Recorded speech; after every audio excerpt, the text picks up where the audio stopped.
উচ্চ মাধ্যমিকে আমার মাত্র 60% মার্কস এসেছিল, আর তখনই আমি ভেবে নিয়েছিলাম এবার তো লাইফে আমি বড় কিছু করতেই পারবো না, কারণ পড়াশোনায় আমার ঠিক মন লাগতো না আর আমার ফিনান্সিয়াল কন্ডিশনও ঠিক ছিল না।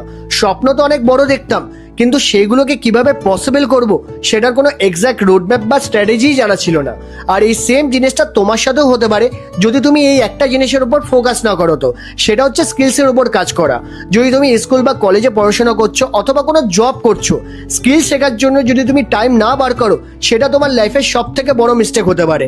কারণ তুমি ওই 90% লোকেদের দলেই চলে আসবে যারা স্কিল শেখাতে কোনো ধ্যানই দিচ্ছে না। তাই তোমার জন্য আমি একটা প্রপার রোডম্যাপ বানিয়েছি, যেখানে 3টে স্কিলের ব্যাপারে এক্সপ্লেন করেছি আর একটা রিসোর্সও অ্যাটাচ করে দিয়েছি, যেখান থেকে আমি নিজে এই স্কিলগুলো শিখে আজ ক্লায়েন্টদের সাথে ফ্রিল্যান্সিং কাজ করে এরকম একটা রেজাল্ট ক্রিয়েট করার পাশাপাশি একটা স্টেবল ক্যারিয়ারও বানাতে পারছি।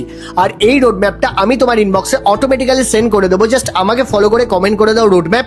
আর হ্যাঁ, এই রিলটাকে তোমার ওই বন্ধুদের সাথে শেয়ার করতে ভুলো না যাদের সাথে স্কিল শিখে ক্যারিয়ার বিল্ড করতে চাও।